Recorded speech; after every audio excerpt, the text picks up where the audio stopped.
What's going on, guys? Coach Matt and YouGoProBaseball.com here with Jeff Fry from shegonesports. He's got a great YouTube channel. I want you guys to go check it out. Link in the description. What I want to talk to you about today is something that happened in my experience when I was playing. Jeff is an agent. When I was coming up, I didn't know what an agent was. I didn't come from a baseball family. I had a great senior year, and I had all these scouts reaching out to me, and people were telling me, you need an agent, you need an advisor. And I'm like, oh, do I need both of those guys? Or come to find out it's the same guy. I just had no clue on the whole process.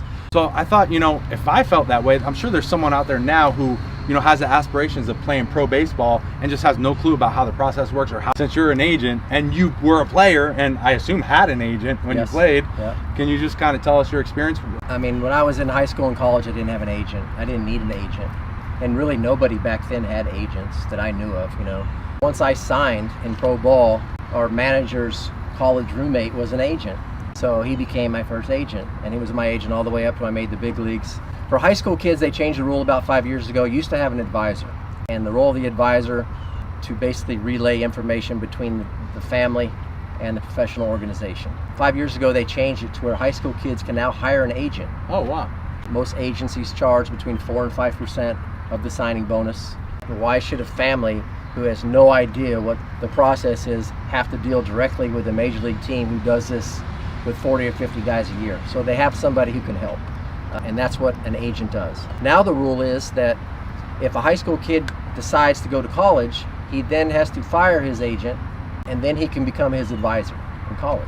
Oh, so it's different for college. Yes, college kids can only have an advisor. That's so crazy. I mean, it doesn't really make a lot of sense, but that's just the way it is. But it's the same guy. It's the same guy. You're an agent and you're an advisor. Yes, I'm both. And there's no paperwork. It's basically a gentleman's agreement that I'm going to advise or represent your son and your family, and if he signs for $1 million, you owe me 4% or 5%. What a lot of people don't understand is when a high school or college kid signs, they get their initial signing bonus, and they think, man, I got to give my agent 40 grand, or if I sign for $2 million, 80 grand, Well, that agent's not going to make any money on you until you reach arbitration in the big leagues, which is 3 years, unless you're a Super 2, or you sign a multi-year contract. So you sign at 18, you're going to be in the minor leagues for a high school kid probably 4 to 6 years. Okay, during that time, your agent is going to buy your equipment. He's going to work on card deals. Unless you're a first rounder, you're not getting equipment deals. It's basically your agent is allowed to spend $2,000 a year for your equipment. But unfortunately, the bad part of that is that every player thinks that once they hire an agent, now I get $2,000 worth of equipment. Right. I mean, it's not Dick's Sporting Goods, right? I provide for my players what they need to get through the season. Right. 2 or 3 gloves, maybe a few pairs of spikes, maybe batting gloves, but bats are the biggest cost. I mean, a dozen bats is $1,000.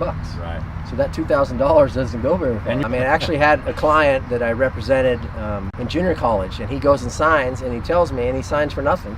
He says, hey man, I need you to get me some bats. That's coming out of my pocket. So the bats are the biggest expense when it comes to players. The standard minor league contract still 7 years? Yes. So a guy could be going for a long time. Yeah, before... and 7 years at $2 grand a year. Not to mention you go see him, take him out to eat, whatever.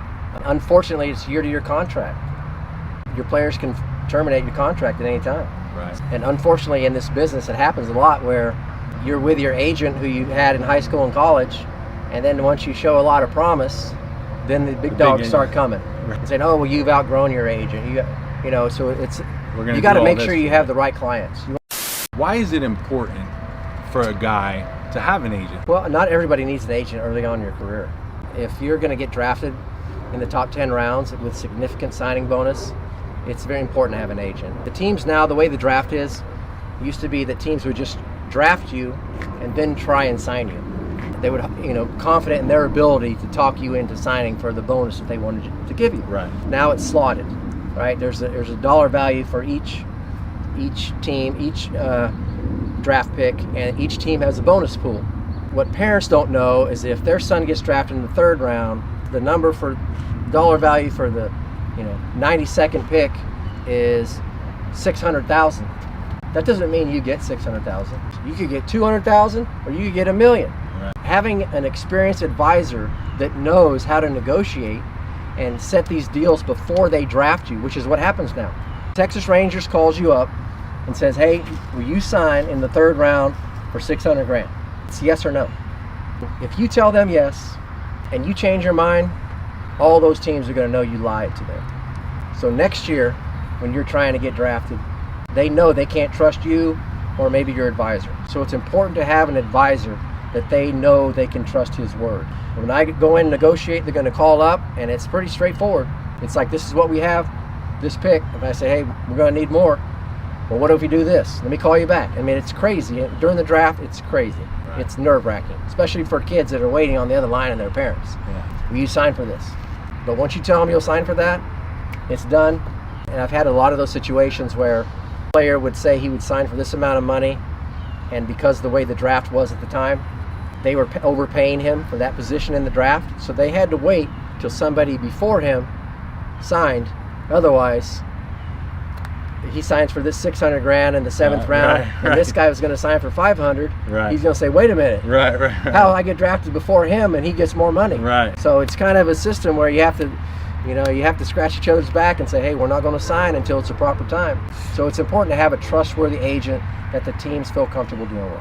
When I was playing, when I was getting drafted, when I was getting scouted my senior year, because I had a great year, the scouts would come to me and say, hey, would you sign for this? But I had an advisor. Yeah. And I think they wanted to try to get something out of you, so they knew kind of where they could, like, oh, if we can get him for 30 grand, we can draft him, two rounds later. No one's really looking at him. That's the importance of having an agent. Right. So when I represent somebody, I go in and talk to the family and talk to the player and say, these are how you're going to answer these questions. Each team's going to send you a questionnaire. So what round do you think you deserve to get drafted in? How much money do you think you deserve? And how are you going to know if you've never been through it? Right. So having an experienced agent who can walk you through the process and educate you on what to say to the teams, because a lot of times these teams are coming in because they want to get to know you.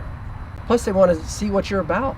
Right. If they watch everything you do, how you interact with your teammates.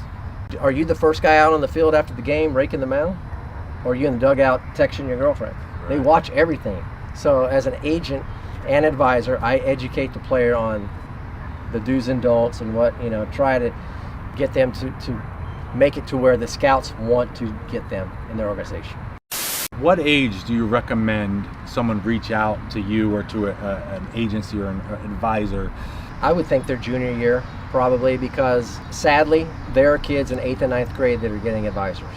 They see these kids that have all these high rankings in perfect game and whatever, and so they think this guy's going to be a star, so they want to get in there early. So that means 4 or 5 years of following this guy when he's in high school.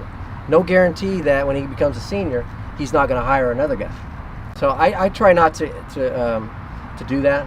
I wait usually until a family contacts me or a scout says, hey, you need to talk to this guy, he's going to be good. Because I think it robs the kids of their high school experience. He needs to learn how to be a good teammate when he's in 9th and 10th grade. He needs to know how to interact with his team.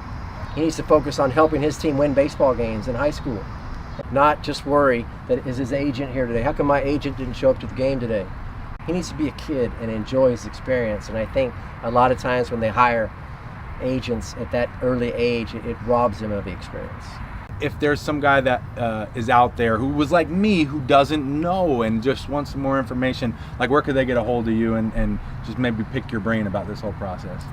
shegonesports.com is my email, and I get emails all the time. Is that at Gmail or? shegonesports@gmail.com. Okay.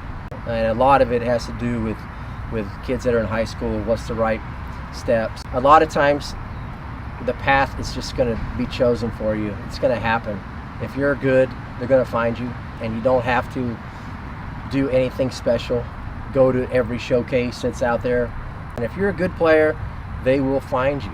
That's another great thing that you mentioned now, that my agent actually did my taxes for me. Because I didn't know. I was a young kid. I didn't know about that stuff. And so I just sent him all my stuff, and he filed my taxes. I don't know if that's something all agents do or not. That was cool. That's another benefit of having. Yeah, I had agents that did my taxes, and I had agents that didn't. Right. So it just kind of depends. Yeah.